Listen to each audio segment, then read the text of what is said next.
اصلا همین امام احمد حنبل وقتی بچهش زن داد همین یک نصیحت همین بود گفت بچم همین زنک مردم همین دوست می‌داره که در خانه کلانی کنه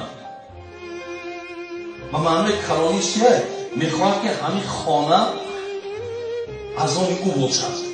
مالی همون باشد اینا گفت دوست می‌داره و دوست می‌داره که مرده بگش که دوست می‌دارم همین رو میگه دوست می‌داره میگه در همین دو چیز بخیلی نکنه خوشبخت میشه باشد ببین بخیلی نکن میگه همین زنک هم میخوره که بگوی دوستش می‌دارم پیغمبر نازنین پرسیدن کی را از همه زیاد دوست می‌داری؟ گفت عایشه را گفتن حضرت ما مقصد کنه ای مردکا کی را دوست می‌داری؟ گفت پدر عایشه را پیغمبر نازنین میگه عایشه را دوست می‌دارم